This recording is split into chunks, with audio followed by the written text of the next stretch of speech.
It has been reported that Nikola Vucevic is getting ready to sign another deal with your Chicago Bulls. Is that a good thing or a bad thing? Y'all already know. You gotta hear the music first. Cognac, gang.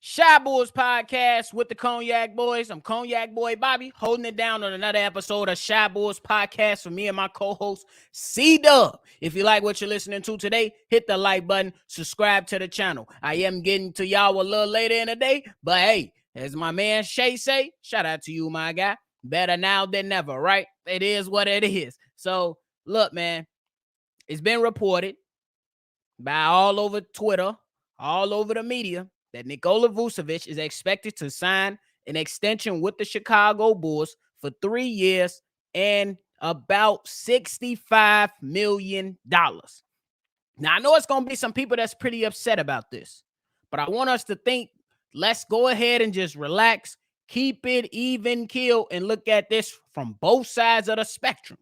On one side, you say, hey, I wish Vooch could have took a hometown discount. I wish the Chicago Bulls could have got him at a lower salary. I wish. But let's keep it up.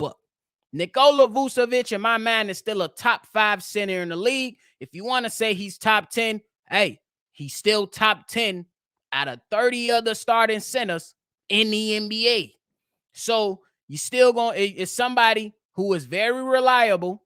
He's durable. He has offensive talent that many centers in this league don't have. So he brings something that the Chicago Bulls still can use and need. A guy that's going to come out here and space the floor. A guy that's good, that has an inside game and an outside game. We want him to shoot lesser threes, you know what I'm saying, than what we have seen in some games this past season. But the fact is that he's still offensively gifted to the point to where he can go ahead and be a double-double machine for your said team. Now, it's going to be some people that come on here and say, well, he's horrible on defense. I will argue this past season, he was all right. Was it the best? Absolutely not.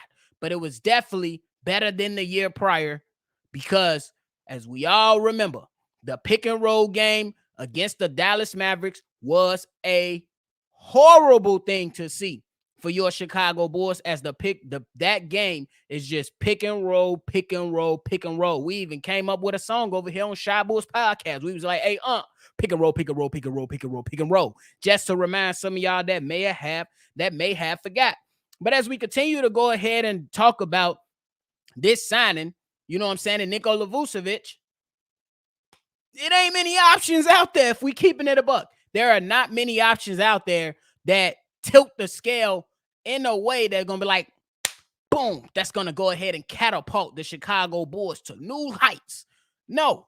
You know what I'm saying? We seen players, Christian Woods, me and Unc went over Naz Reid, who we really, really like. I like Naz Reid. I think he'll be a good addition, but I don't think the Chicago Bulls in that sense should gamble and be like, yeah, we just going to let him walk. Come on, Naz Reid. Like, we don't even know if Naz Reid wants to be a Chicago Bull. You know what I'm saying?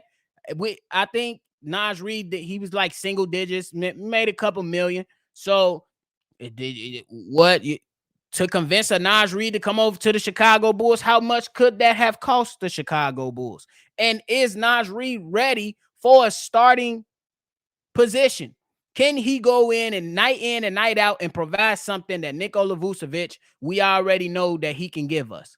That's still up for debate. Again, we like them over here on Shy Bulls Podcast. But this signing with Nikola Vucevic, to be honest with you, I'm just even keel. I'm not too mad. I'm not mad about it, and I'm not really happy about it. I'm just like, okay, cool, I understand. Because if you're looking at it, he's still one of the best, just previously said that. And then now you lock him in for another 3 years, and now he doesn't walk for anything. Now you still have him as an asset that you can possibly trade years down the road, sometime down the road, or maybe not at all. but you do know what he will do. You do know he will be there to play. He's not injured that much. Last season, he was one of the few players in this NBA to play 82 games. So you got to give him his love and his credit right there.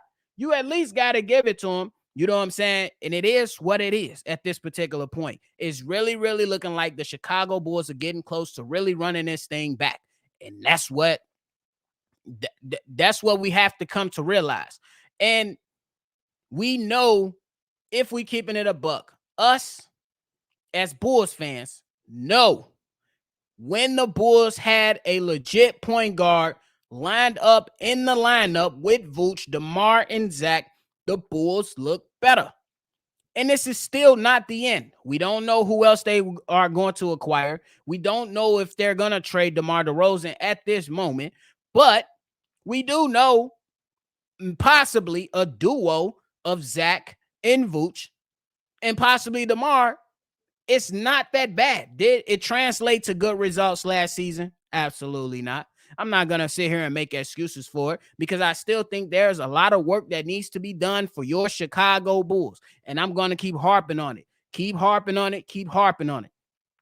Because the Bulls need to come down and really, really fix this team. They need to modernize their offense. I think that the addition of a point guard can add some modernization to the offense, and you still keep bucket getters on your team and in your lineup.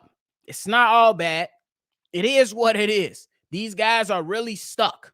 I think that it's not as easy as we want it to be, or a lot of organizations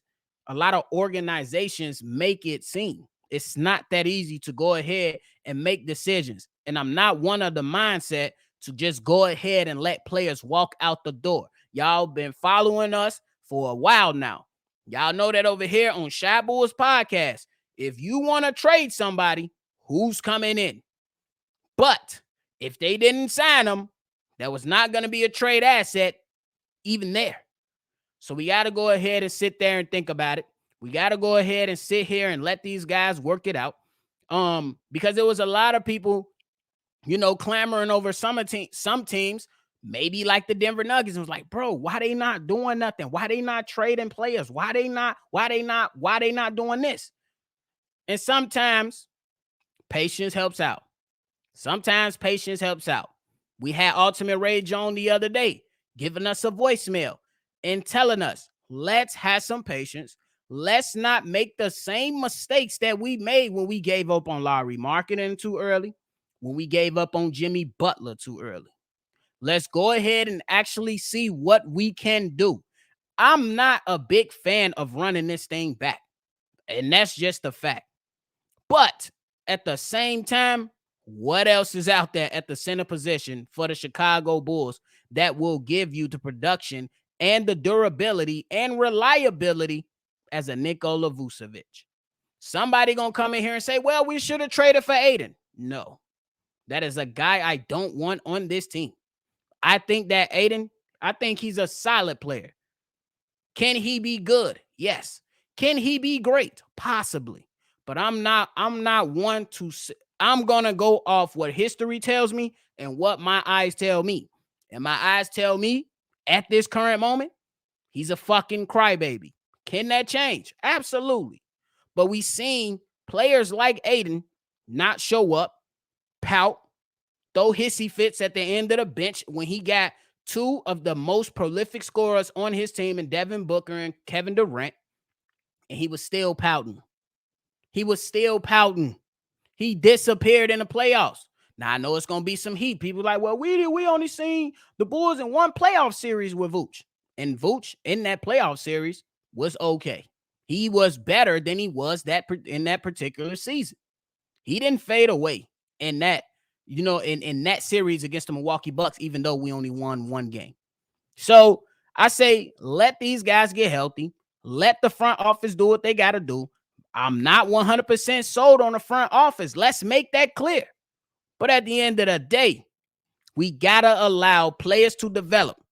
But you still got to have good structure around those young players so they can develop, is the point.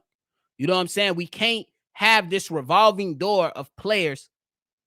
You know what I'm saying? Just because we so impatient, we want to win. And I'm with y'all.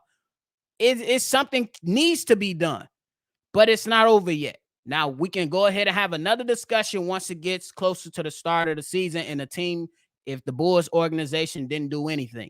I will be questioning them as I'm questioning them now. What are we doing? What direction are we going to go in?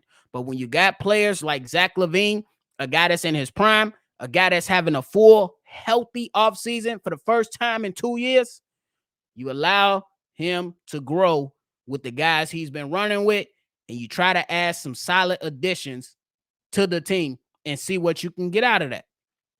And it's not all the way bad.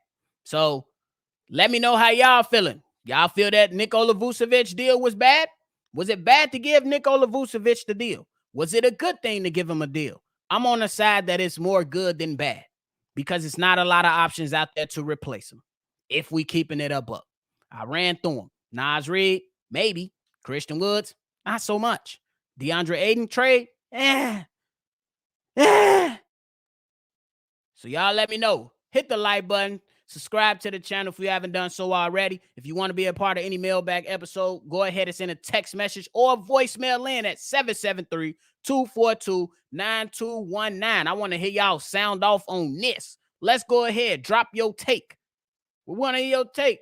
Y'all already know. See Red, baby. It's another episode of Shy Bulls Podcast. I'm Bobby. I'm going to catch y'all on the next one. Cognac.